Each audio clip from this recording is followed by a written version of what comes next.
High বন্ধুরা, তোমরা সবাই কেমন আছো? আশা করি ভালো আছো। আমরাও খুব ভালো আছি। তো চলে এলাম তোমাদের সঙ্গে নতুন একটি ভিডিও নিয়ে। তো দেখো, সকালে আমার স্নান হয়ে গেছে। স্নান করে পুজো দিয়ে ছেলেকে খাইয়ে দিলাম। তারপরে আমরাও চা খেয়ে নিলাম। এখন যাবো রান্নাঘরে। তো আজ একটু বেলা হয়ে গেল। তো দেখো, এখন বাজে 11:30। এখন যাব রান্নাঘরে। আর কি কি রান্না করব তোমাদের সাথে শেয়ার করব। আশা করছি তোমাদের ভিডিওটা ভালো লাগবে। তো চলো রান্না করে যাওয়া যাক, দেখি কী কী রান্না করি। তো দেখো বন্ধুরা, আজকে রান্না হবে এই যে পেঁয়াজ কলি মা কেটে রেখেছে, আর গাজর আলু আমি কেটে নেব, আর এগুলো কাটাই ছিল।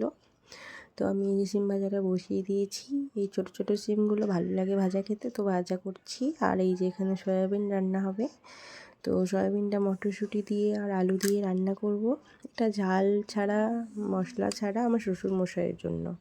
তো দেখো এই যে হয়ে যাচ্ছে, এদিকে এই যে সিম ভাজাও হয়ে গেল। তো এখন আমি গাজরটা কেটে নেব। তো গাজর আলুটা কেটে তারপর আমি ভাজাটা বসিয়ে দেবো। তো দেখো এই যে কাটাও হয়ে গেল। আর সকালবেলা রান্নাটা না খুব চাপের হয়ে যায়, মানে ছেলেকে খাইয়ে আবার রান্না করা। তো দেখো এই যে বাটা মাছ নিয়ে এসেছে, ফুলকপিটা সেদ্ধ বসিয়ে দিয়েছি। আলু বেগুন ফুলকপি দিয়ে রান্না করব। তো এই যে আজকের মেনুগুলো দেখো। তো দেখো বন্ধুরা, আমার রান্না কমপ্লিট, দেখিয়ে দিলাম তোমাদের কী কী রান্না করেছি। আর এখানে এখন বসিয়েছি ছেলের খিচুড়ি, আর একপাশে ডিম সেদ্ধ হয়ে যে ঘুমিয়ে আছে।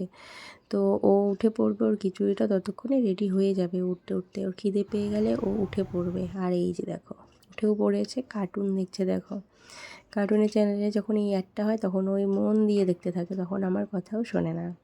তো এখন ও উঠে গেছে, ওকে খাইয়ে দেবো। আর ওকে মাই স্নান করায়, আমার শাশুড়ি মাই স্নান করায়, আমি এখনও করাইনি একদিনও। তো দেখো এই যে খাইয়ে দেবো। তো চলো বন্ধুরা, টাটা, তোমাদের সাথে দেখা হচ্ছে অন্য ভিডিওতে।